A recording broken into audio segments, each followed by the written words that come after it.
My first question is, do the research findings sort of intuitively make sense to you? Because for example, for us, we had a hard time when both Sinhala, which you didn't see, the news consumers as well as Tamil news consumers, said they are not polarized, right? When they came out like that. They are okay. I mean, not all, but it's all above three, right? In that score of would you like to get treatment from a doctor of another ethnicity, religion? Would you like to get a family member married, etc.? They all claim to verify fact checks. Now, part of this we thought, okay, we are testing them, so obviously they give these answers. Other interesting part is that, I guess sort of just an overall yes or no question and a reflection on do some of these findings contradict your belief in what Sri Lankan, particularly Tamil news consumers are? Anyone can do a yes or a no. Okay, so that I have noticed that the most of the findings from the investigation will align with that the reality in the ground. So, but anyhow, this is a common problem to all. So, there are some issues, the differences between how they consume these type of news item and how they perceive these things. That is actually differently from each to every individuals, as well as that the persons who are belongs to which ethnic group and what is the belief or faith they have. So there are the differences are there, but what you highlighted here that most of the things are the common to all. So I think when we go for the second layer of investigation, only then we are able to find out how these things are differently affect, or differently that making impact to each and every one. Then another thing also that we have to consider the things. One is how these things affect the individuals and how these things affect community wise. So that because that when these type of things bombarded to a individual person, he personally affect and it severely what you call that whatever the misinformation or disinformation that misguided the person to a different direction. But when it's happened to the community, larger scale, it will create some other different consequences. So that we have to have a serious concern about these things also. How the person individually affected or individually perceive these things, and how the community perceive these things. So I think that we can go for the different type of analysis for this type of intervention. And you bring up an interesting point about, we tested a very limited thing, which is, can you identify it? Next level is to say, what do you then do with it, right? The next level might be, what is the actual impact from what you actually do? Because somebody we know, we had people killed because some false information has spread, right? So, absolutely, next levels of sort of investigation. Let me sort of maybe stay with you, Professor Akram. What is this sort of information ecosystem that we are working in sort of particularly when it comes to Tamil, those who choose to consume news in Tamil. Now, of course, we know people consume in multiple languages, but primarily in Tamil. What is it full of misinformation? Where is this coming from? Is it quite a balanced one? What are market shares? Can you just give us a sort of a broad sweep of what on earth is sort of the media landscape if you are a Tamil news consumer? Know that we are the people passing through the different transmission, different dimensions of the media landscape, particularly related to Tamil community. Earlier, we just before 15 or 20 years, it just depends on the mainstream media, that is print media or electronic media. So we were able to get that the news information or whatever things, and we rely on them. Only rely on them. So that even you know that in Jaffna, since it's a media hub next to the Colombo, so that we had a chance to what you call, get the information from Tamil daily papers, as well as that whatever the broadcasting stations from coming from locally.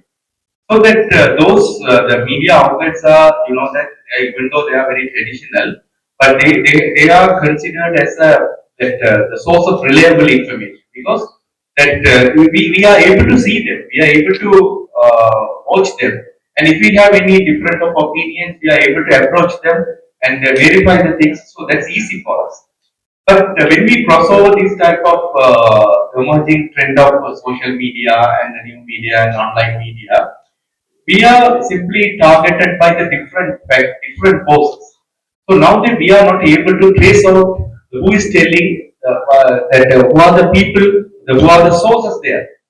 So even though that it's just only that provide a little bit the appearance, but we are not able to go inside and find out that who are the sources behind on that, or otherwise what their motive, why they are doing these type of things. So we are in a very difficult area. So according to the Tamil media landscape, that it's a globalized trend. We can't actually that avoid these things, but we are very traditional really.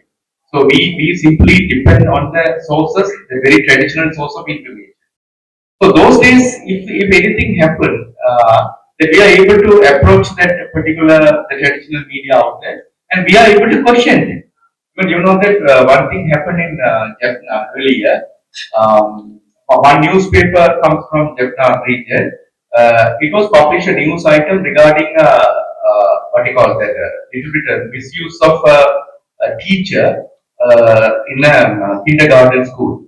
So what happened that when the papers arrived at one particular region, the normal common public they have gathered and made a protest, and even some of them actually tried to burn the newspapers. So what happened that there is a message passed to the particular news source of information that don't do these type of things again. So likewise, that the people they were able to identify the news source, and if they have any different of opinions, so if they found that it's a misinformation or the disinformation, they were able to directly approach the particular sources. But nowadays, that all are actually not visible. So we don't know where we can go and where we can get the solution for our things, or how can we verify the things from the source. So I want to have a follow-up question. I think one is we need to all come back to this now that there are no gatekeepers, what we do because there are so much other things.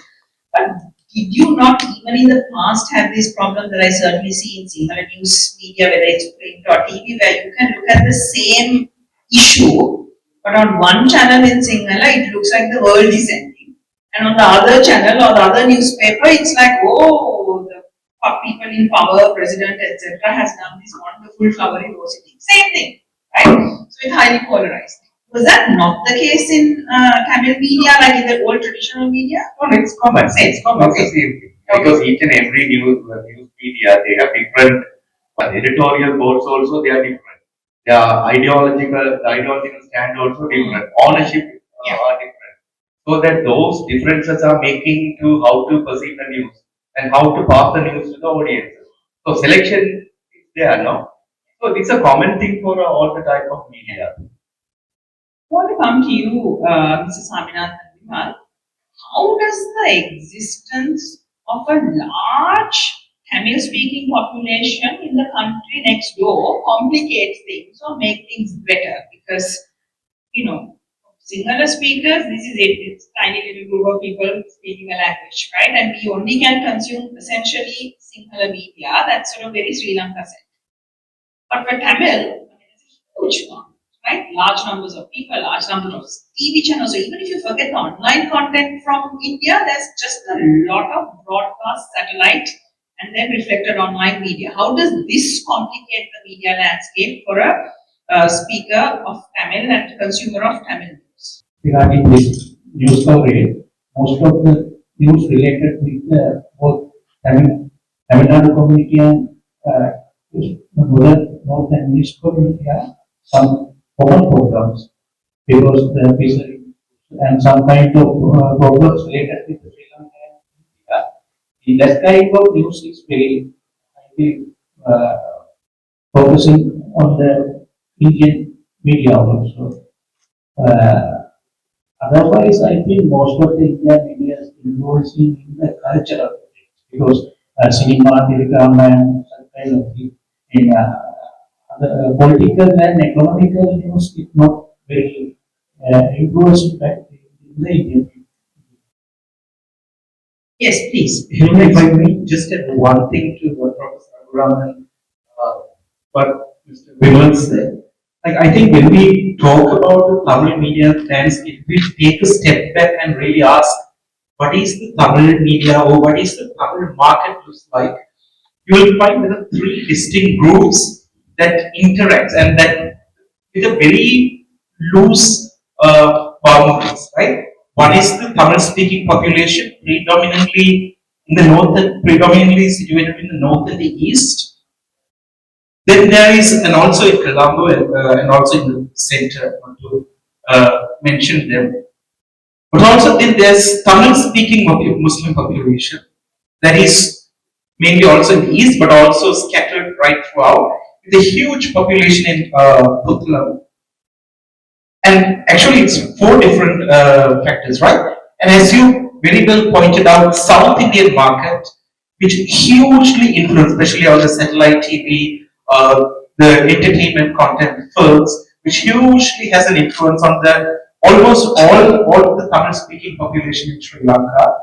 And not to forget a very, the lack of a better word, polarizing and very powerful Tamil diaspora that's situated right throughout, and the cross pollination of content happens almost like on over direction among all these groups. And sometimes, yes, there's very limited interaction between Tamil speaking Muslims and Tamil speaking Tamils within Sri Lanka. But then again, among some of these groups, the cross pollination of content happens on a lot of pressing issues, as uh, Mr. Vimal said, Swaminathan said, especially on issues like the fisheries rights, right? Especially on issues like the power sharing and devolution. There's a lot of content that goes back and forth that we see with South India as well. So it's sometimes it's good to like ask the question, how do we define the Tamil market, right? And there are so many different stakeholders, as you very well pointed out, scattered right throughout. So are this is actually a question for anyone. Are there distinctness to the or any differences in like the type of misinformation that spreads in among these groups, for example? So I mean, one thing I'm learning is okay, there's a lot of Indian entertainment content which you're saying, which you also agree with. But for news, there's a Sri Lankanness to the news because that is relevant. Second, it's not one market. Tamil speakers can possibly be categorized in 3 or 4 ways. Okay. What does that actually do to misinformation? Like, where is there sort of like how do these like the forces? Let's say there are these various forces, right? How do they try to play them against each other? Like, I mean, obviously India has an interest, but Indian Tamils may have a different interest. Eastern may be a different interest. We know anything about how these misinformation narratives interact, how power play happens, and so on? Yeah. We've been waiting, Joy. Yes. So, as a social media analyst who have been working for a while with hashtag innovation, I can like reiterate the fact that, as you mentioned in your research also, that similar social media is completely different to common social media. As Mr. Sharma also was mentioning, like here, the Sri Lankan Tamil social media users, they are more prone to South Indian content and South Indian content creators. I'll give you an example. When Mr. Basil Rajapaksa was resigned from his position, we were checking the data with regard to what was happening on Sri Lankan social media through a tool which was provided by Meta. So we were using the tool with the keywords. We were like trying to see what's happening in Tamil and Sinhala social media. So by the time Mr. Basil Rajapaksa was resigned from his position, it was during the Aragilya period. Sinhala social media was full of news and discussions and conversations about Mr. Basil Rajapaksa's resignation. Whereas on the other hand, on Tamil social media, the most trending topic at the time was the film Master. Vijay's master film was released. So the number was huge. The difference between those numbers was huge.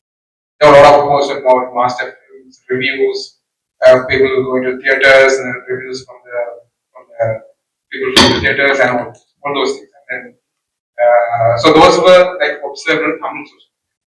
So it doesn't mean that Sri Lankan Tamil social media they do not like Sri Lankan politics. They do not want to. They are not interested in what's happening in Colombo. Of course, they are like they know what's happening in Colombo. They follow certain mainstream media, social media channels, for example, FM or Netra TV and all, but they don't go and sit in front of the TV, sit on the TV and watch. They just follow or subscribe to certain Sri Lankan media channels and they see it. Yeah. That's just and sometimes they create memes. That's how they see it. Even to make memes, video memes or any memes, they get references from South Indian movies. That's how how they like treat certain Sri Lankan political issues. So this is something that we have been observing. It's a very and also as I'm a YouTuber as well, a filmmaker, I'm also making films. So to survive in Sri Lankan social media as a content creator, I have to compete with South Indian content creators, people like that. So otherwise, I can't survive because like Sri Lankan social media users, their phone, their feed is full of lot of content, entertaining content. So if I have to be in that feed, then I have to be in as Madan Gauri or so what the content creators in Sri Lanka, common content creators in Sri Lanka do is they just see what those content creators in South India. Blogs is different. Here, like you can see plenty of bloggers in there. Something happens, there are a lot of phones you can see over there. So there are a lot of bloggers are there. So their audiences are different. They are like people in diasporas. They were living in Canada while retired people. They just sit and watch their places on TV. No, let's talk about the local market. We'll come to the diaspora about the yeah. So this is how like the content creators in Sri Lanka they make content and social media users consume. I want to come back to that. Suchi, I want to come to you because you're somebody who kind of like even physically removed yourself to here, right? Is that because you need to be here? There's a specificity to, let's say, the Jaffna media consumer that really requires you to be grounded here? Yes, so first of all, I am a native Tamil speaker, but I grew up abroad, so I can read Tamil, but not at the newspaper level. I can't write it.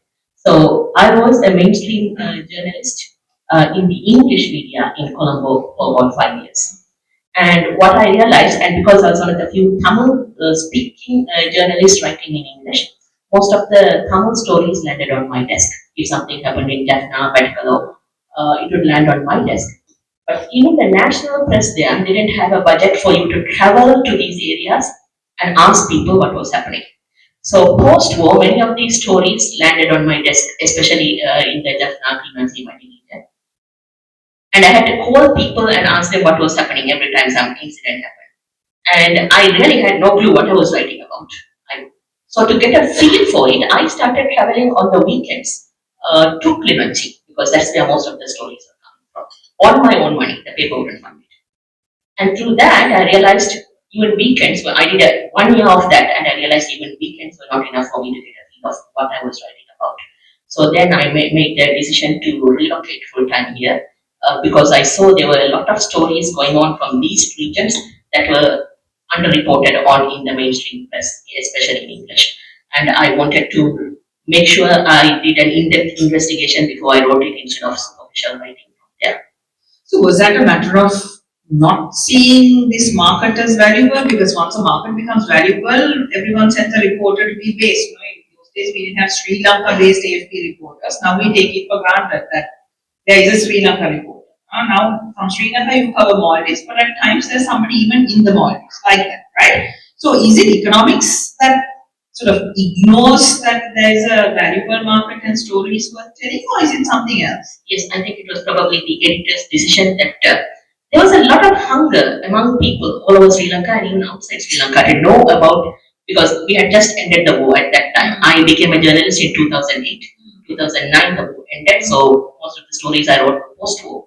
And so there was a huge amount of hunger to know how are the people doing now. But still there was not a budget. That was always the case, not just to Jaffna or Bangalore, or even to Manhattan or anything Yes. outside. There was just no travel budget. That's how they operate.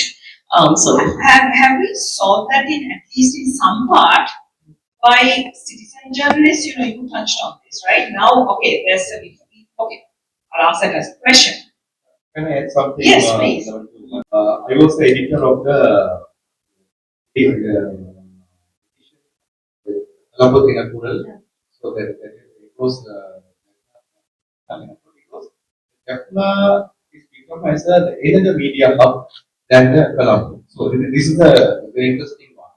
So in Jaffna, you know that it has a own history. So there are so many things. Even nowadays, you know that even present also we have nearly 5 daily newspapers coming from Jaffna.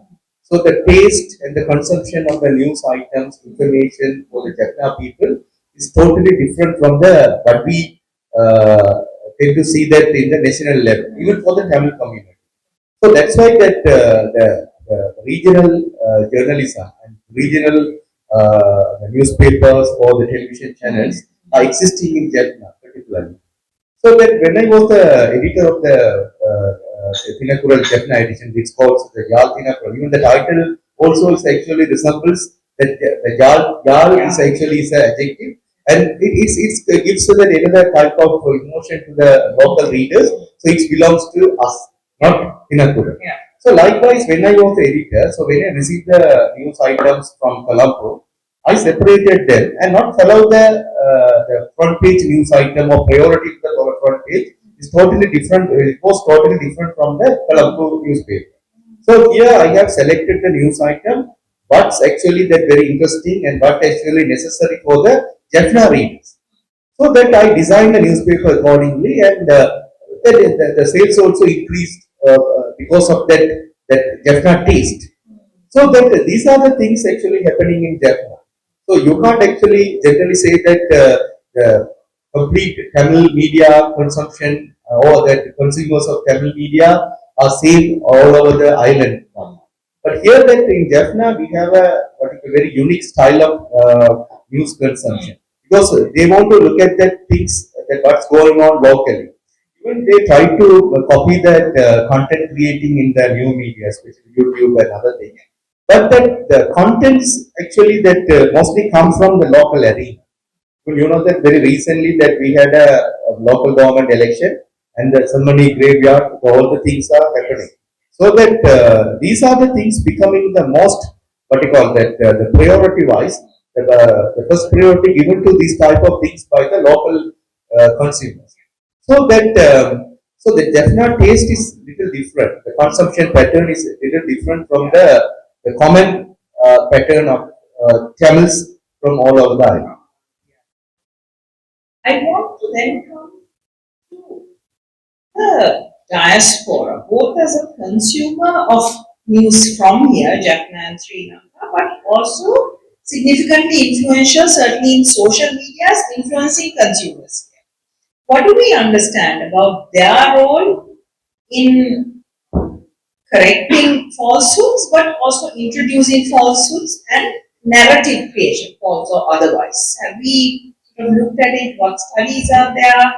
Are they an originator of truth or untruths, etc.? What do we know about the influence of the diaspora population? Yeah. I can just share from the observation, and this is absolutely not based on any studies. Uh, I think one of the predominant form of information sharing that we see right now, as already very well pointed out in the research also, is diaspora is very active on YouTube, they're very active on Facebook, and also on WhatsApp groups. We see it very evidently. And this might sound like a political statement, but this is just my observation. For the longest time, diaspora wanted to influence especially the Jaffna politics for so long that build-up has been happening.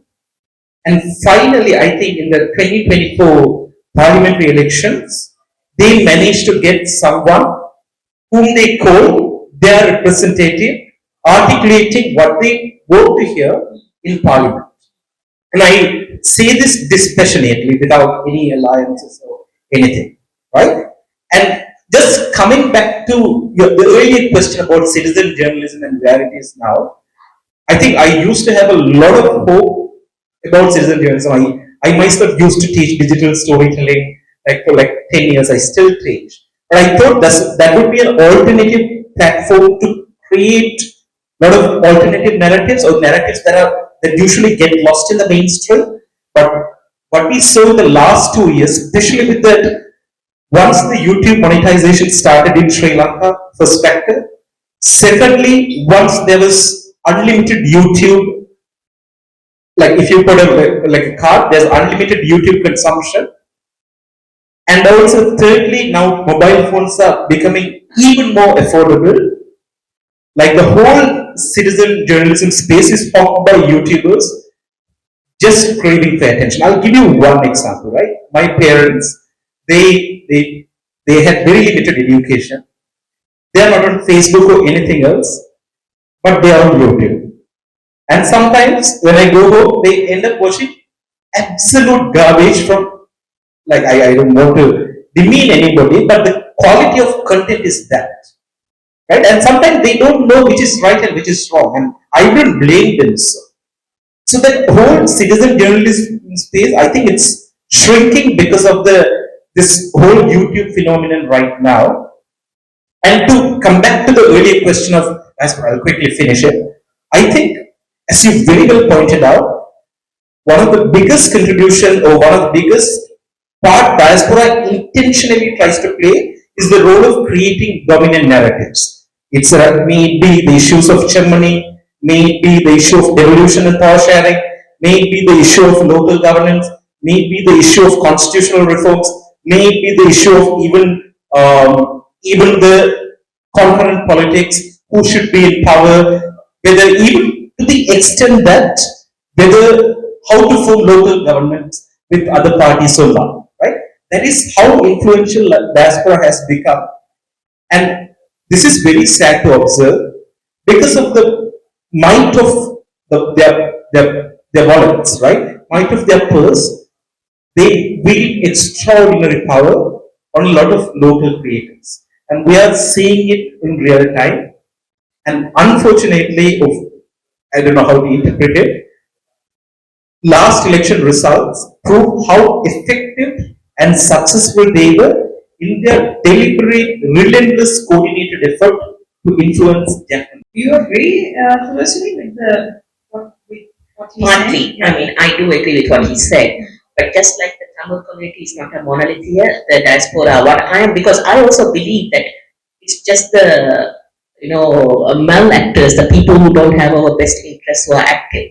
But the thing is, it's the minority who are always overactive and hijack the mic, which is happening there as well. It's the loud minority. Exactly, right? because I have traveled to many of these Western countries now, interacted with the diaspora directly. Many are very busy living their lives, they are not even looking over here. Many are have a more nuanced take and actually want what is best for us here. But unfortunately, it's that very loud minority who sort of create trouble for us here for whatever reason of their own. So I remember having fights with them online because as a journalist, I got into trouble with them. They would be calling, sending death threats, all sorts of stuff, and calling me a disinformation specialist when I'm a journalist because I'm going against the narratives they want to put out. And I especially remember both during war, as the war was ending, after war ended, they were over there talking about how we will fight again. Yeah, you're over in America, you are not going to fight again. So it's like, this is loyal we, you come over here, because it's very easy for them to say that. But unfortunately, it's that crowd, which is a minority, who unfortunately do have the mic. So, What does that mean for good journalism and fact checking? what are those sort of journalistic, old-fashioned journalistic practices that are still valuable? And then we talk about what are the things now that everyone is online media. What can we still do? Those are the things, the traditional journalistic practices and principles today also exist. Even you can see that in Jaffna also we have nearly three what do you call it, daily newspapers are coming from Jaffna. So that who are the people working in editorial, they are following the principles, the basic principles, because they think that they are accountability, and because they are very visible now, so that whoever that comes wrong, that whatever the things presented in a wrong way, or whatever the misinformation or disinformation, so they think they are answerable. So, but when you even that there are small what you call that overlapping also there. Some of the newspapers are coming only through the online, that is e-papers. So, but you can't expect the same principles from the journalists who are working in the print media. You can't expect the same thing from the people who are journalists who are working in the e-newspapers. Yes. Because that's not visible, that we don't know where it's come from. So who are the people actually working in the editorial, even though they put that their names as a correspondence and all, we are not able to trace out it. But these print media newspapers, they are answerable. So that if anything happened wrongly, that the people can directly access them and ask the questions, or they verify the things where you get all these things. And there are so many that avenues are to access them. And But I it's guess not possible for even the e-newspaper. So there are the different varieties of layers are there. that's right. And there's not only, so there's registered media houses with maybe a broadcast license or printing that actual humans who can go to jail. Then there are e-newspapers, but then there are local e-newspapers or e-news channels, for example, versus overseas. And the overseas ones, we have no control, right? Even if they are a formal organization. Okay. So how then, what do we do about not the formal, where there's an editor, etc., who can be hauled up in front of some press council, etc., but everyone is now a news reporter. What are actually we going to do about the proliferation of false narratives? One obviously is fact checks, I guess. What else can we do? I answer this. I have Yes. a slightly different take there. Yes, please. So let me give just one case example, the Vidya Sivalovanathan murder case. So there was a huge amount of information out there about how it was, because it was about snuff films, which is about, films specifically taken of that horrific situation to sell abroad, and those videos have been caught, that's the evidence, all that. And I believed it because both the local media as well as the national media as well as several websites were saying this. And as a journalist based here, I was not originally going to write about it because there was a feat of information at that time.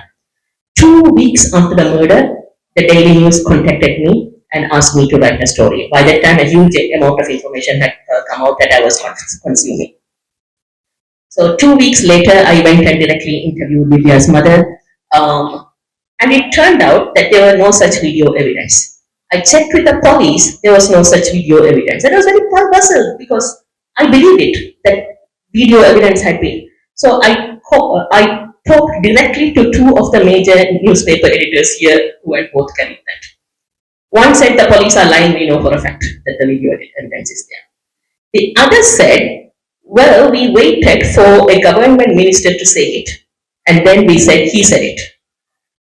So basically what had happened was, these kept coming again and again and again in the press. And one singular government minister over there said, apparently there is video evidence. So now this newspaper carries that. And so, but this is how, and I find several times, it's all about the budget. The newspaper, the journalists are not paid enough. Especially for example, when I was working in the English press, I was making about 40,000 at that time, about 15 years ago. The same company, the singular journalists were paid 25,000. The Tamil journalists were paid 15,000. And if you look at the resources available to us, we each had a computer in the English desk. Neither the Sinhalese nor the Tamils had that. And even the resources to go out, the vans available, that was available to first English, second Sinhala, not to the Tamils. So they had to find their own transport. All that combined, and I found that even in Jaffna, the journalists have to find their own way over to these distant places, talk to people. Obviously, with that money, it doesn't even cover their fuel. Most of them are actually just taking it from online. So basically, when you try to trace the source of the story, it's some guy making up stuff in Mumbai or somewhere. And then it gets reproduced in the local media and people believe it. And then when you go looking for where is this, it just keeps. And that's not a particularly Sri Lankan problem. We know American presidents have said as fact something that emerged in some faraway website that nobody reads, and actually some 16-year-old kid who introduced a false story, and then suddenly it's in the White House press briefing as fact. So that is a real thing. I want to come to funding. So we all see there's a real challenge, not just sort of for all journalists, but certainly for, let's say, even Tamil versus Sinhala journalists, even there's a problem. What should be, and I think we are all agreeing that, let's say, public interest media and public interest journalism is an important thing for democracy.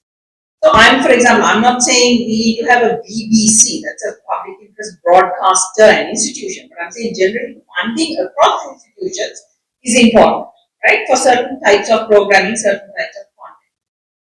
How should we pay for it and who should pay for it?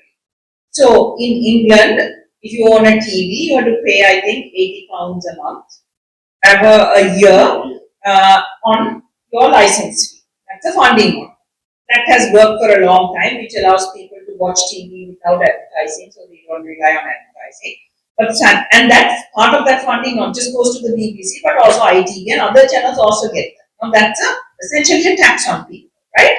And we have people who never own a TV, only consume like BBC soundbites on the internet, are complaining heavily. Why am I paying £80? Because I don't own a TV. So the taxation method is also problematic. In Sri Lanka, where do you think the money should come from? Should we all pay? What are the thoughts? I don't know if there's a right or wrong, but you all are people who think about it and study media. I'm not. I'm just asking, what is that funding model for good journalism? One the background information to you. When I was the dean of the Faculty of Communication Business Studies, when our students talk about the requested that the Higher Education Minister, Mr. Sanayaka, S.P. Sanayaka, so that our students requested him to start a community radio. So what he did actually, he said he don't have that technical knowledge about these things. So he immediately called the person who was the chairperson of the Sri Lanka Telecom Regulatory Commission, Anusha Balbinda. Yes. So he made a call to Anusha Balbinda and asked me to talk to him. So I asked him that whether there is any possibility or there is space in the spectrum that what you call that. How can we say that the spectrum? No, that there is any space in the spectrum. He answered me, no, we don't have anything in the spectrum. All are sold out. So in Sri Lanka, that's the situation. He asked us to go for the SLBC and get a slot there. Yeah, slot there for a half an hour or 1 hour for our community radio. Community radio is not like that. Community radio, it should be a very independent one and all. So in Sri Lankan scenario, you know that we don't have any space to enjoy if anybody wants to start a new television channel or broadcasting, whatever it is, we don't have any way or avenue to get that one. All are sold out. So now that in Sri Lanka, that if anybody wants to start a television channel, they have to go for the black market to buy that one. So this is the condition here. The licensing are totally occupied by the nepotism and all, that who are the best friends of the past rulers and all. So in this situation, how can we actually expect that genuine journalism here? So that is a big problem. Another thing that we are talking about public service media, PSP. But in Sri Lanka, we don't have any single, the space to think about that public service media. Even state-owned media, whoever comes to the power, the first they change the person in charge of the government information department, and secondly they go to change the Rubawani Corporation chairman, SLPC chairman, and ITN chairman. So these are the things happen each and every time. Even now that the NPP government, what they said, the system changed. So when they came to the power, what happened? Again, what they did, the same thing that what the past rulers, what they followed the same thing, they simply followed the same thing. So now that even you know that the new appointed chairman for the Rubawani also, now he left from the position because he is not able to what you call that go for their agenda. So these are the things happening. So how does that tie to money? So how do we change that situation? One I hear is not really involving money, but let's say have in some countries there are some spectrum bands maybe that are left open for community radio, for public interest broadcasting, and they are not national licenses, so you can get a regional, let's say. Yes, no need to go for the island level. Yeah. For the each and every. So some bandwidth is there. Okay. Talk about the money situation. Like how do we fund good journalism? Because clearly there's a lack of money, and we talked about the sensational news is what attracts eyeballs, or the really entertaining, the superstar kind of stuff. Right? I'm not saying that's not needed, but we do agree that we do need well-researched, balanced reporting. What is the funding model? Is it like we should all pay a fee? Is in a way one question I'm asking. Yeah, I totally agree with what Tulasi said because when I was a journalist, I got a very poor salary. So you know that most of the journalists who are working in Jaffna regional newspapers or whatever the registered newspapers, they are actually that they are not able to even sustain themselves in the same position for a long time. No, I know. Everyone should get paid better. Should it come out of the national budget? And if so, what else do we give up? Because it's a choice as a society that we make, right? I mean, if we lived in a world with unlimited budgets, obviously this question is not even important. You should understand that in Sri Lanka, the journalism provision is not accepted by the government as a profession. Even we don't have any regulation for the salary wages or whatever things. Even so that how can we ask that professional or expect the professionalism in journalism? So that is a thing reflected in all the levels. Okay. Others on funding. How should we fund good journalism? And I want to come to Joy after that, particularly on online content, and is there a funding model other than advertising? Because advertising, what it leads to is sensational, like where the eyeballs are, advertising money goes, right? And that's one of the problems. But how else do we fund good journalism? How appropriate is to say this, like while working in the Office for National Unity and Reconciliation, one of the deficiencies we found was there were very small number of journalists who were committed to reporting stories of reconciliation or ethnic harmony because it completely lacks the sensational part, right? It doesn't sell. One of the things that we did was we identified some of the journalists, we worked with them, we created access to some of the possible fundings in the forms of grants that were coming. We created like possible pathways for them to build their capacities. So that is one model, right?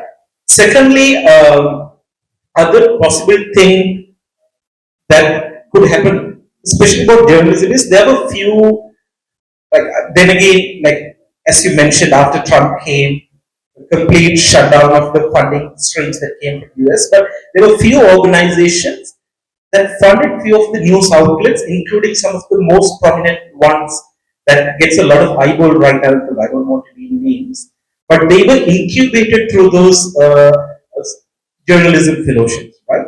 But then again, we are at a critical point to really reflect and see whether this outside funding coming in and this incubation process, whether it's sustainable, because once they completely cut off the funding, then there comes the question, where's the sustainability, right?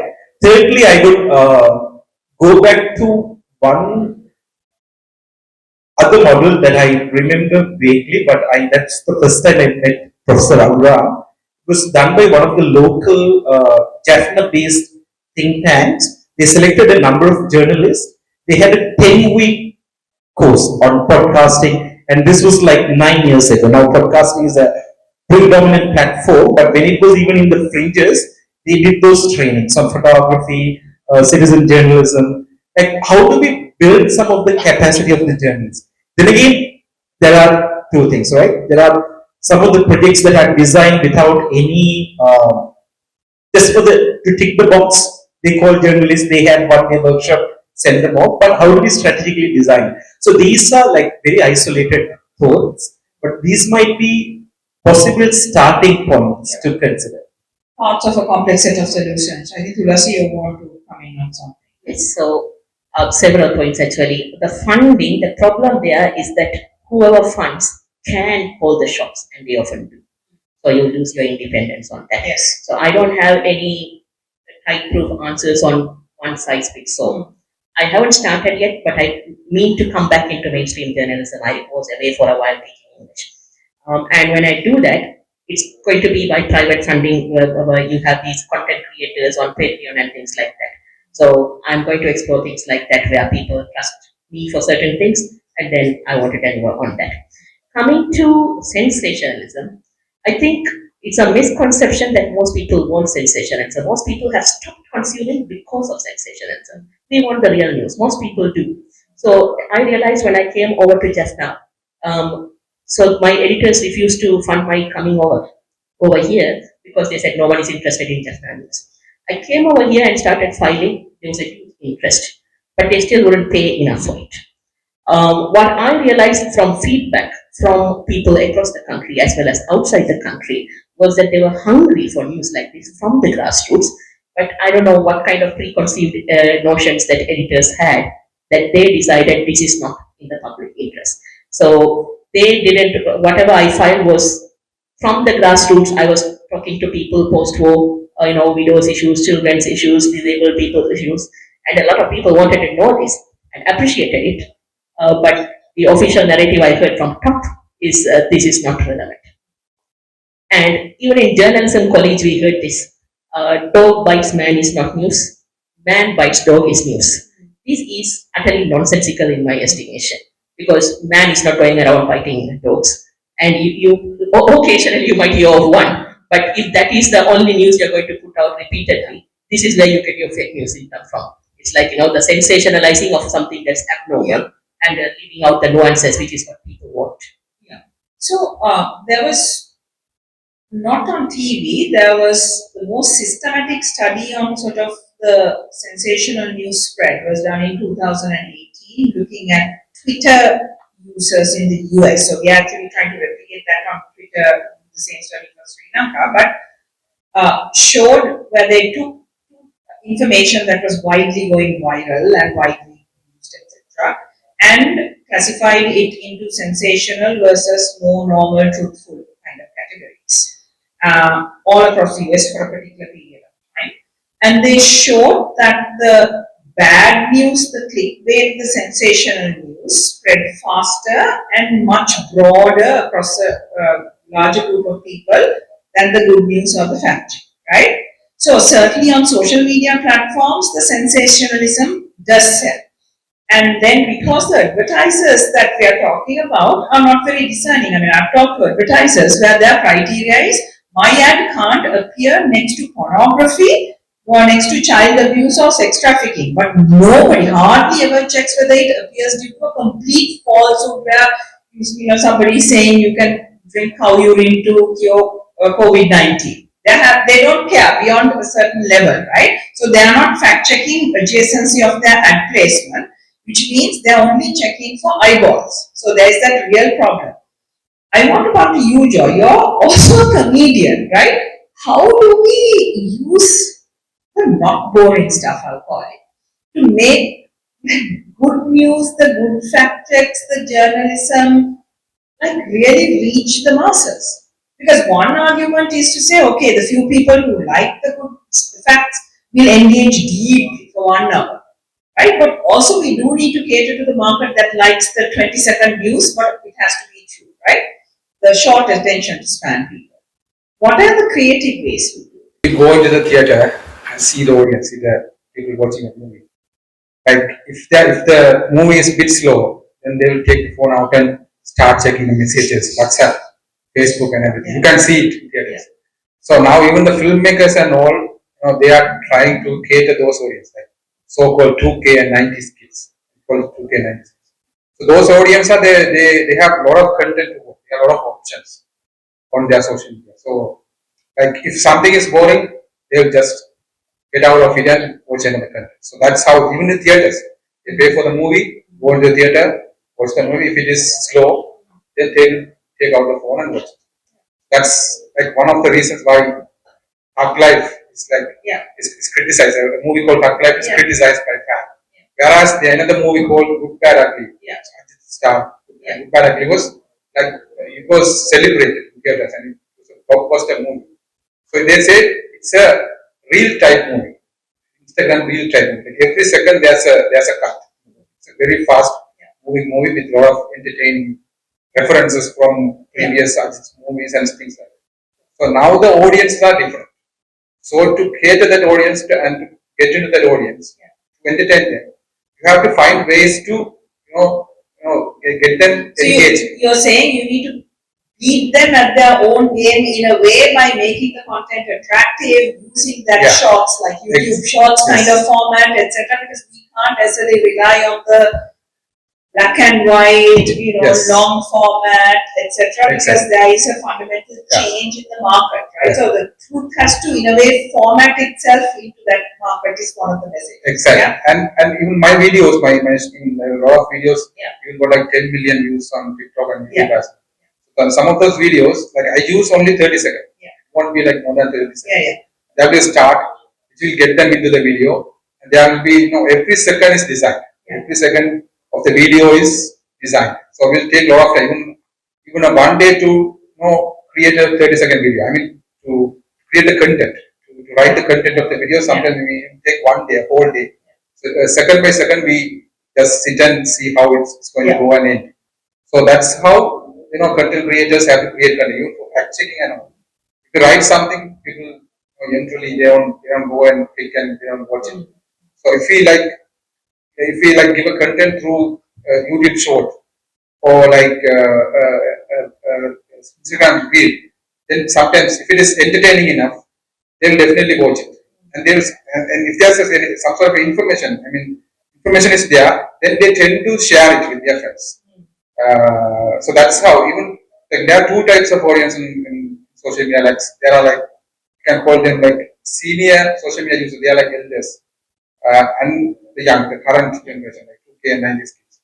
So, a lot of blogs, as I was mentioning before, a lot of blogs, videos with 20 to 30 minutes videos are watched by those elder social media users. So they consume YouTube through television. Sure. Whereas the others, the current generation, they consume data or information through telephone, mobile phones. So we have to think about the audience, and then we have to create content that can, entertain them. I want to, 1 minute, I'm sorry, I ignored you, but our research, you have to actually get the opinion of others. I was reminded of a really interesting story that you found after you came back from field research about, we had these people going through the experiment and looking through a fact-checking website. And then one of them got selected for 3 months later for one of your qualitative interviews, right? Just tell this story. I think this is highlights this issue of people not knowing the truth or not. Yeah, it's a really interesting story. So if you remember the research that the past level presented, that was the experimental study. So we had all the experimental study participants in different provinces. Then we thought of doing follow-up interviews with some of selected, honestly, high performed. When I say high performed, they are who actually scored high scorers in the experimental study. So we did follow-up interviews with them. So we analyzed their scores and found out this person has particularly done well and all that. So then to understand why this respondent had done better compared to others, so we thought that it's good talking to them. So we did this person that Helani just mentioned. So he's like 20 years kind of like age, I would say a boy. And so I was talking about the intervention that we had, that means the experimental study and all that. And then I knew that he went through the WhatsApp group, the fact checking website thing. So the fact checking website, that was one of our interventions. So actually he exposed to the fact center website, which was our experimental study intervention. Then I was asking like follow-up questions, probing questions on him on like what did you actually saw on the website. Right? So he had some like issues of recalling that, and also the fact that he didn't realize it as a fact-checking website was actually shocking for me. Right? I mean that's the main idea of that website, that that's the main message that the website wants to give. So if a person going through the website for 15-20 minutes, still if that person is not going the message, the big message, so then that's an issue. So then I asked him, do you go through any other news like websites? Then he talked about all the other gossip type websites and news websites and all that.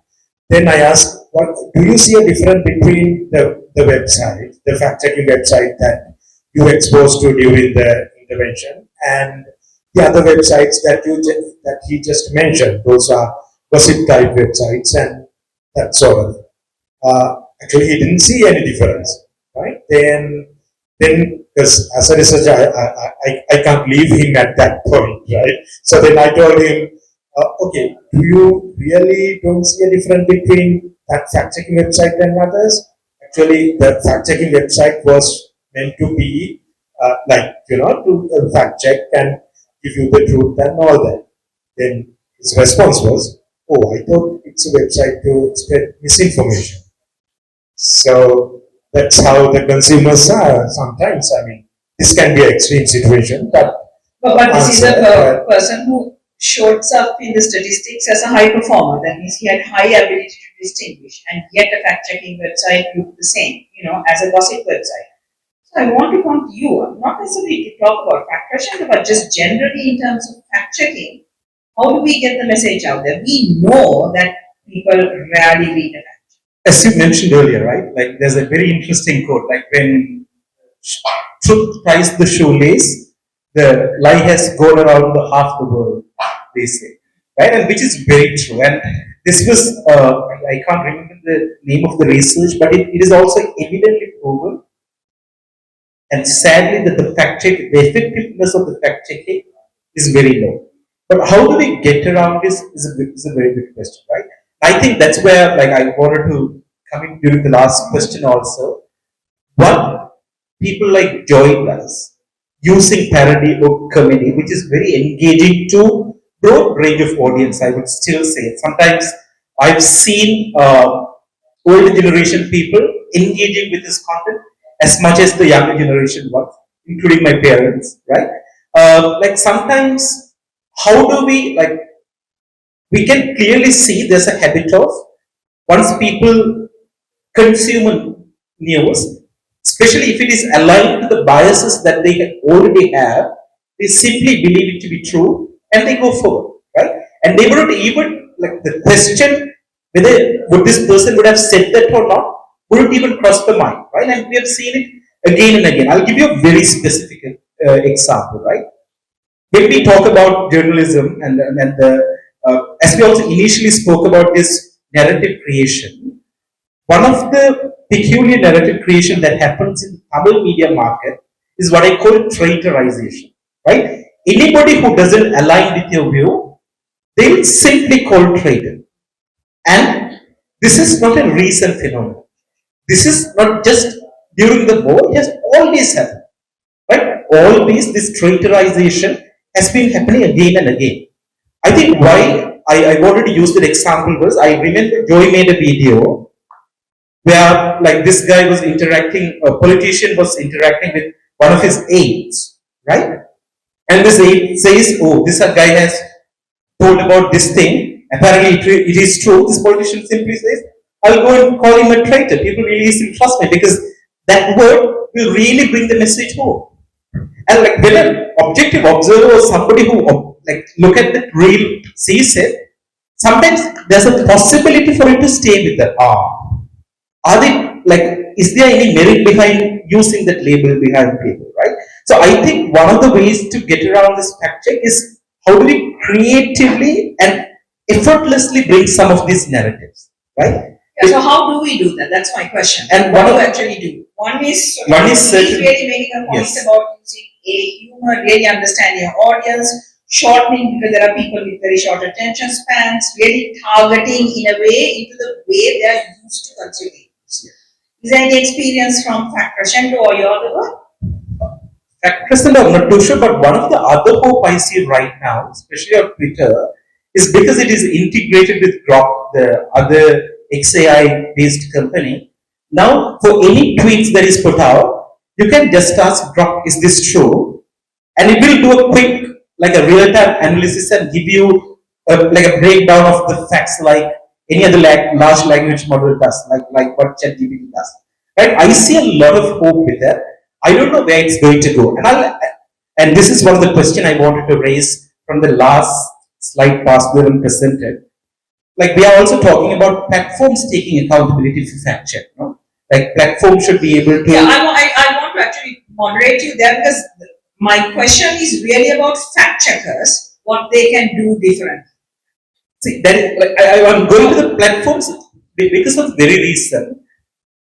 Because now looking at the fact checking landscape, right? Once the Trump administration came in, there was a clear shift in the policy making decision of Meta and many of the social media that they don't want to fact check anymore. Sure. Many of the fact checkers and like those who are leading the content markets in Ireland, Singapore, from Sri Lanka were let go from the jobs, right? So that is the scenario we are in right now. Yeah, but Dennis, I want to come back to you and say that is a recent phenomenon. Before that, the social media platforms were the biggest funders of fact-checking organizations across the world, right?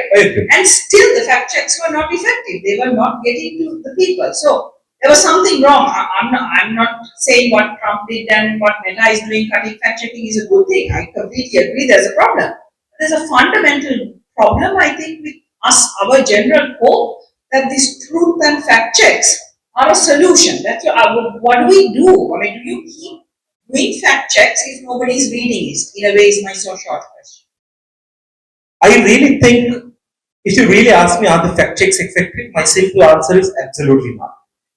Do I go and check any fact checking websites? I don't. I would just go do a Google search. I would call somebody I know, maybe a journalist, or maybe go to a trusted journalist, like for example, the Hindu correspondent Meera Srinivasan, or somebody that personally I trust and check, right? And I fundamentally, I completely agree with you. I think we really need to rethink what fact checking looks like because what is already there is absolutely not working. Thank I you. have a different opinion about that because now we have a struggle with big tech companies who are mounted in Singapore. So when I was a member of the advisory committee to talk about these things and how can we regulate these things in Sri Lanka, when I asked a question about that, is there any way to go for that fake IDs, that stop the fake IDs or that avoid the fake IDs? What they said actually, Fake social media fake handles social you. media ID. So what they said actually, that answer what we got from that big tech companies.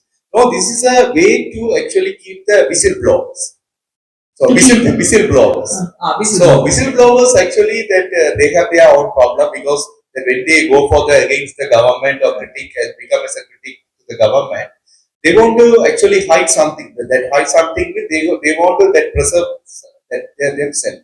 So there's a way to actually that hide themselves under the different fake IDs and all. So, but they are not ready to go for that. I think that media, that big tech companies, actually they are not favor to this type of fact checking and all. Yeah. So they want to actually that increase their consumers, the customers and Absolutely. all. So they are business because that's why that now the Elon Musk become the the very richest person in the world. So likewise, they want to get that involved in these things as a business, so they as an industry. So I think it's much better to think about in other way, the creating that media literacy or digital literacy among the public. Exactly. So I want to come to digital and media literacy. Are there any audience questions on what we've been talking about here? Because my next sort of couple of questions are exactly on media literacy and what on earth that means. But on fact checking, how we go viral or anything like that, are there any other questions? Any questions from the audience? Okay, I'm guessing not. So I want to come to media literacy. We see that as a solution of some kind. I mean, we see certainly, I think Norway is the country that has done it at big scale, right? They seem to have incorporated these ideas of what is true and how do we know the probability of something, of us actually knowing, for example, into curriculum from grade 5. We don't know the impacts of that, but now it's been about 8 years since they did a major shift. Yeah, so I'm asking in terms of content, what that actually means. Like, what is there like a minimum level of knowledge or understanding that we all need? Let's say for us adults, I mean for kids, we can say different levels of knowledge. What is information? So that if the people, common man, has the ability to reconstruct what the media says and try to find out that what is actually inside, so that if they go for a what you call further analysis, the media literacy actually become exist. So that's the way. So likewise, we have to at least try to educate the people and how to consume and how to actually enjoy the things, how to appreciate the things, then how to then in the further step, how to create the contents for the betterment of the people. Yeah.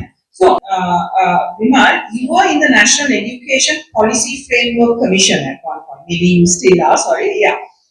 Do you think this is something that should be addressed at curriculum level? Was there any discussion that's going on? Obviously, this is a adult audience of university people, which is relevant to what the Honorable Vice Chancellor was talking about. But in schools, is this something that we should be talking about? Kind of like thinking around Norway. What age should we start? How do we do it? And is that thought given? So we discussed in the new education policy. Actually, now I am not a member of that commission. So misinformation was not a key thing, right? Okay. So I mean, the VC, Honorable VC was talking about sort of intuition. You were talking about what are the characteristics of media literacy? Like, how do we know when someone is media literate? In a way, I'm trying to get at like, what is the core content of what we should. So we have to have some regularizing, self-regulation. So what do we teach in a course? Okay, so we can teach about the harms of frequent social media use, is addressing this problem. What else do we need to teach in media literacy? Yes, finding that, that better things, even that we can go for the better appreciation. So how to appreciate the things. Okay. So if you have the good appreciation skills, so it's a type of knowledge and skills. Okay. So first you have to provide the knowledge about the things. That what are the things they are in the media landscape and how can we consume the things. Then what are the avenues available. So that we have to provide a good knowledge about the media contents. Then we have to talk about them. And secondly, that we have to go for the skills development. How to go for that, finding the correct things. Okay. And if we have that, that what you call the diversions or sometimes that misconceptions and all, that how can we make ourselves to be avoid from themselves. So that's a type of regulatory mechanism we should have. So that we have to teach the students to become as self-reliant and self-regulatory persons to avoid these things. Do you think knowledge about media markets, who owns and who dominates the political interest, about then also about AI and how that is used currently? You think those things are also important parts of a media literacy program? Yeah. Because you know that the last 2 days, before 2 days, the one photo actually become very viral and popular among the social media users. Yeah. With regard to that, the Chammani, the one mother actually hold a baby, and it's a type of AI created image. So what happened that all the people, even the well educated, elite, also they simply share that one. So even they are not aware about these things, the simple things.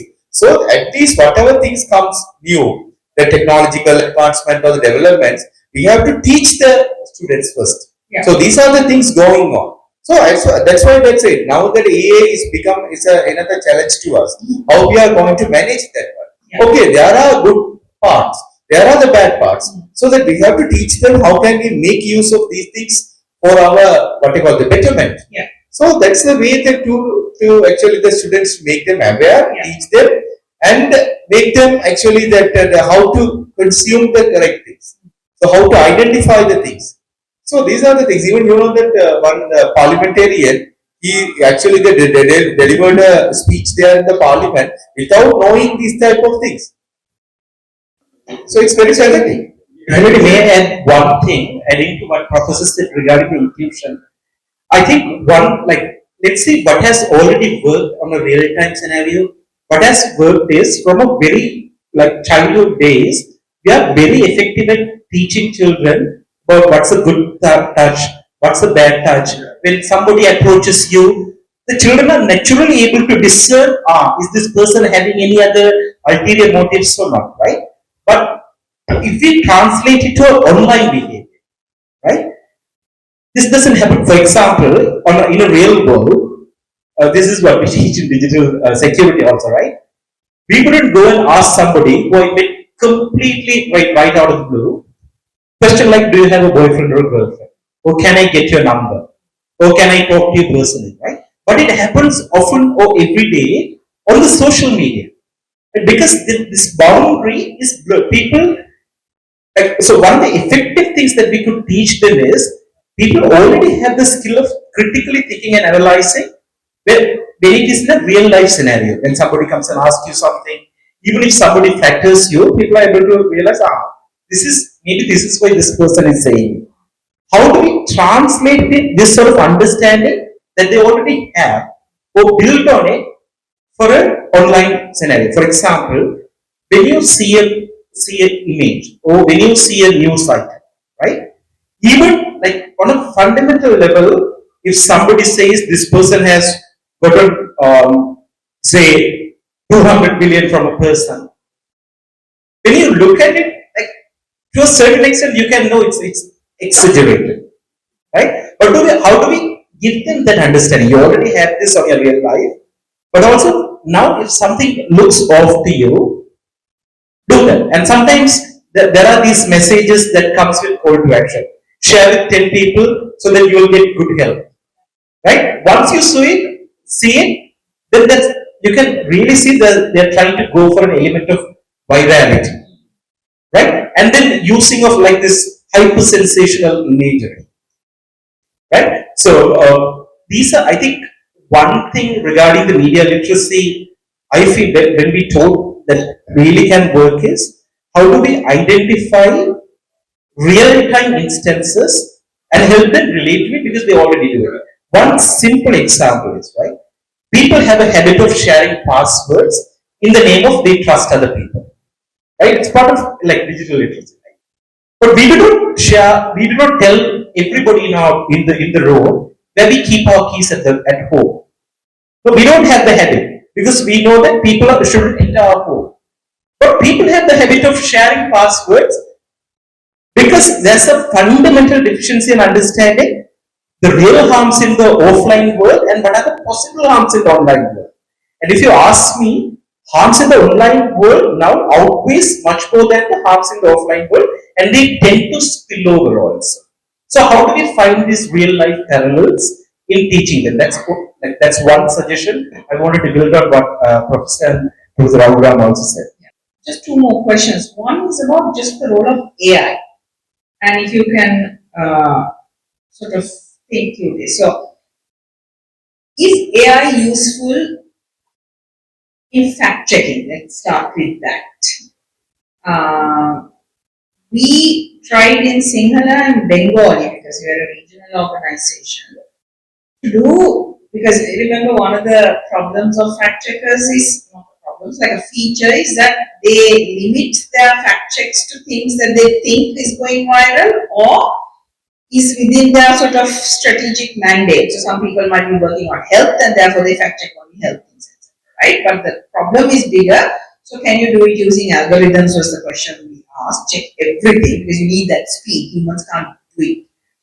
So we tried in Sinhala and Bengali, and it was a real problem because the sophisticated natural language processing resources were not available for outside of English, French, Tamil, Hindu, Hindi, etc. The big languages like the top 50, right? So these are language resource poor, so the natural language processing algorithms have a hard time working with those.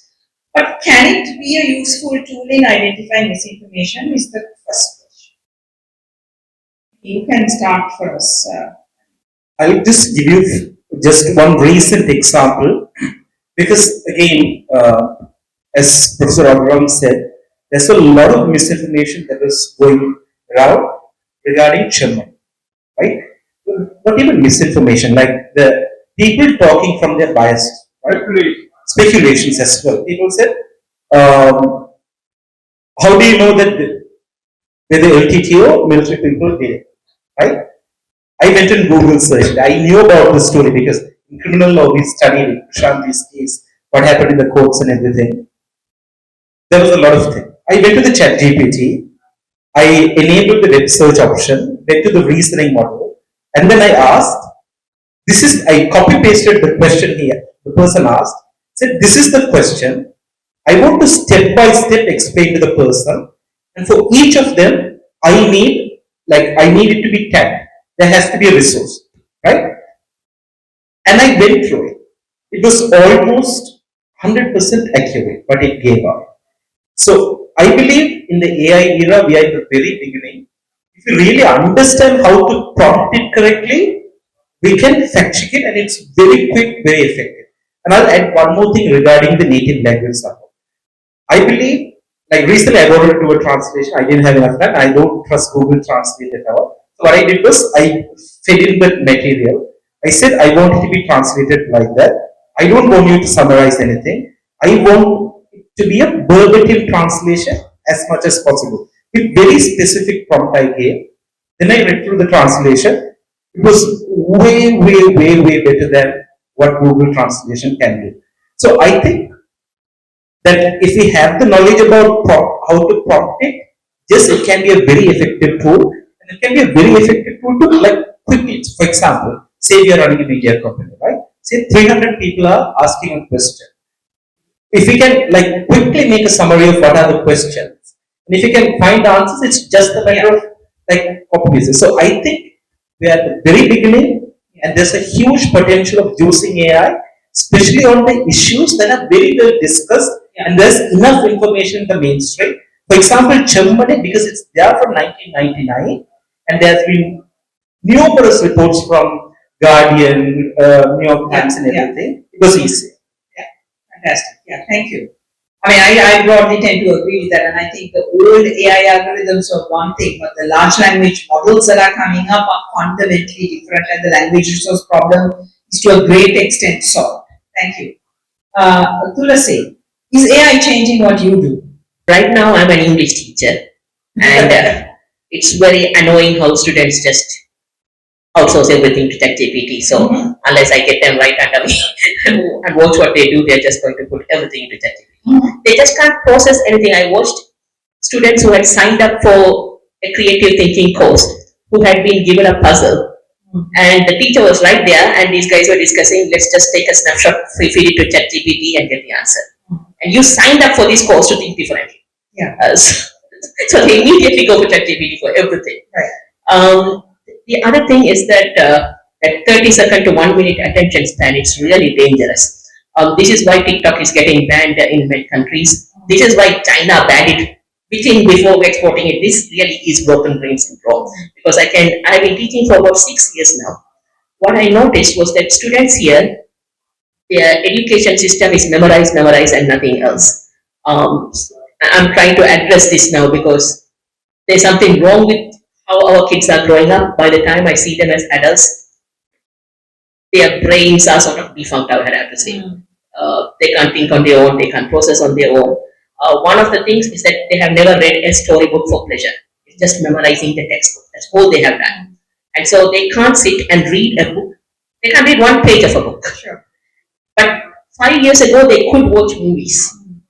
Now, they can't watch a 20-minute video, a 10-minute video, 1 minute and it's gone. So, how on earth are you going to teach these people fact checking? They don't have the patience for it. No, but then is AI then, can it help in any way? Is then I suppose the question we need to ask, right? So you're describing the changes that are happening and now there's a new tool. Is it making matters worse or is it going to help in any way? As with everything, there's the good and the bad. You can use it for good, you can use it for bad. What's the use for good? Like I said, you can fact check it. You can use it to scroll through large amounts of data that a human can't do. However, you can also use it to program, just like you can't trust the mainstream media due to who is giving the funding. The same thing with this AI model is who is designing it and how have they programmed it, because there might be some political correctness factor into it. And I've seen that as well. There's a certain fact checks even Brock is very careful about. Yeah. So, Okay. Thank you. Joy on AI. Yeah. So for content Do you creation, use it for content creation? yeah, we use it. Even nowadays, a lot of content creators use it even for thumbnail creating, thumbnail and all. People are using AI. Even filmmakers use AI for even songs. Sure, Even yeah. SPB was past his voice was generated through AI and used in films. And also, I think it makes sometimes people like A.R. Rahman, when he was asked the same question, he said like AI won't, AI can't match what human being can make. But this is what he was answering. He said there's an emotion when a human creates something. Where there's a fault in something, then that's the originality that human can make. If there's no fault in a material, then people can't connect to it. So that's what A.R. Rahman was mentioning. But still, for like content creation and all, like for even making movie posters and all, it take a lot of effort and a lot of time for a human to make a movie poster. But with the AI, we can just upload a couple of photos and it will create a movie poster. And for music also, as Vince was also mentioning, if we give the right prompt, then it will get you even an audio, a song also. It can also create a song. Also, it will sometimes also do edits and also. I think in future, we'll have to think of AI plus human beings. So that's how, modern entertainment industry, in all the industries, I think it's So then I have a question for everyone, which is, should there be a rule or code of practice about when AI is used in content creation, that it should be identified as fully AI using or partially AI and human? Should there be some labeling? Is yes or no, I suppose, is a simple answer. What do you think? I think creative writing and so on, creating book or creating AI is a very good source. Yeah. But regarding the single language, I think misinformation regarding this is a very high in AI because most of the information got from the AI is in single language is actually not real. So if somebody like Joy uses AI to create something, should you think there should be a label? Is the question. Huh? Ram is saying yes. Aminam is saying yes. Yeah. We have to self-declare that one. Yeah. Is partially that we use or something. Good. Joy, do you think it should be labeled? Yeah, it should be labeled. Even when we for example, when we release a short film, we say music by AI, designed by AI. This is how we give critics. What about you, Tulsi? You think labeling is important if AI is used in anything? yes, I do. And you? Absolutely. Okay. My last scenario is there is, a really problematic ethnic riot going on, pick a city, I don't care, let's say God. Okay? There's one reporter on the ground and he's filming one group of people attacking the other group of people, and then in the middle of it his camera falls and he shot. 5 minutes later he picks up and fixes the camera, but there's a 5-minute gap in the thing. And maybe some completely different stuff, we don't know what has happened, but there's a 5-minute gap. Now we know AI, video AI generation software can fill that gap by creating actual humans, taking that last human, running, etc. Fill a gap. Is that okay? What are the conditions under which it is okay? Should that be allowed to come in the evening news as a full video clip? No. We have, that's why that we have to put that word is created. Or that So you should say, generated. this has been in part been Yeah. enhanced in the middle. Yeah. Because actually in the middle, some huge thing could have happened. Normally, you know that the type of cinemas, there's a type of cinema called docudrama.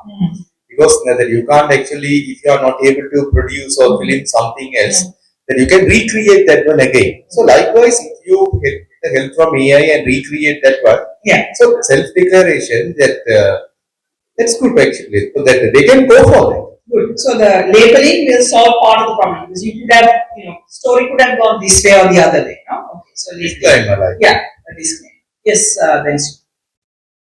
I completely agree with what Dr. Raghuram said. It's also precisely because there's a journalist from Jaffna, Kumanan, I want to give credit for him, because he was the one who started this conversation about the dangers of using AI images, especially on the Chapani graves. One profound thing he said was, the AI models are getting extremely good at making it look like realistic images, right? And in 5 or 10 years' time, when we go back and search for images from Germany, there would be a time which we wouldn't know which is an AI created image and which is an actual image. And we very well know the politics of this country, the politics of denial, and the politics of complete amnesia. And in that context, we'll simply say, even if a credible image was taken, look, it was created by AI, then the whole course will be lost. And sometimes, as very well Dr. Agarwal pointed out, sometimes even the most educated people who are opinion makers on social media and Facebook, I don't necessarily think they do it with bad intention, but they do not deliberate enough before doing it. And I think it is also clearly stated by one of the lawyers in Germany that if you create anything related with AI, you can be prosecuted because an ongoing investigation is happening. You cannot fabricate the evidence, right? So I think I completely agree. Anything that needs to be objective, for example, anything that's legal, anything that's journalism based, anything that's fact based, AI should at least, the lowest mark should be, at least it should clearly be identified. Okay, wonderful. And we're just going to ask one last question, and I want a very, very short answer, like 30 seconds. If some deity comes and says money is not an objective, solve the misinformation problem in Sri Lanka and in particularly as it affects Tamil communities or the community, whichever way you want to look at it, and you get to select one thing, what would you do? What money? Maybe you even have a lot of time, and let's assume you have power, like you can tell the government to do something.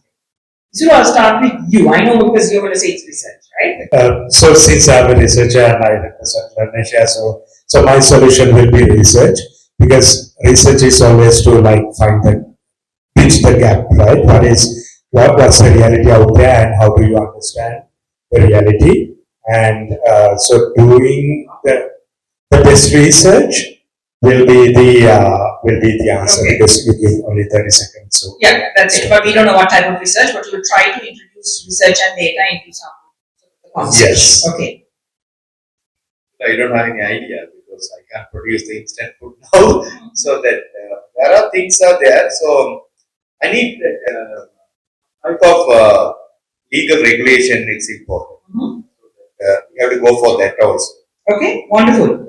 Is that for traditional media or including individual content creators, you would have some form of regulation? Yeah, it's umbrella. For everybody. Okay. I think also legal framework is very good, and the debate on online safety bill is very important. I think most of the critique come from the freedom of the journalism, but in the safeguard of the common man's rights, and it also we should concern. Yeah, but now you're kind of at loggerheads with each other. He wants to regulate and you want to maybe allow freedom of expression, and there's of course a point when these two things come and explode together. No? Joy, you're one thing. Yeah. So as an entertainer, I will make a film, of course, with the money, because I believe that art can, throughout the history also, like art, cinema, and songs and everything, entertainment was used to make a big social change, Yeah. even in Tamil Nadu and South India. So I, social change through entertainment, Yes. specifically movies. So you're trying to get to the hearts and minds. They're trying to regulate, you will change hearts and minds. Percy. Allow plurality of voices, cancel culture. What does that mean though in terms of what you do? Like I know that's a wonderful objective. Like what do you actually do? If I have a different opinion to yours, it doesn't mean I'm coming from a place of bad faith, right? You might throw a great giant number 6 on the floor Sure. there, and you ask me to see what is it, I'll say 9. And that doesn't mean I'm lying. It's 9 to me, 6 to you. So there are different perspectives. What I'm saying here is that in this age of oversized political correctness, there's this one narrative only, and anyone who goes against that narrative gets cancelled. So maybe we could be wrong, maybe we could come from a place of bad faith, but that has to be established. This blacklisting, cancel culture that was going on for too long, still going on. That needs to stop. So your programming would involve some things that actually change people's idea about truth, allow for different opinions. Correct. Yes. Really, really hard stuff to do. Okay. Let's look at the last. I'll just build on what two of them said. I believe there should be regulation, but the regulation should fit into the international humanitarian law standards for sure. And secondly, I truly think I think sometimes things like what Joy does without touching hearts, it's very difficult to even some of the most look at the country, right? Absolutely incredibly educated people, but we are the sorry to call this, but the large bunch of educated fools in the world, right? In one way or the other. Yeah. So, like, how do we touch the hearts and minds of people? That's what I think. Fantastic. Thank you. And I'm sorry we didn't get to a lot more other angles, but I certainly found it really interesting and illuminating. Thank you for engaging and allowing me to interact. Give a big round of applause to the panelists.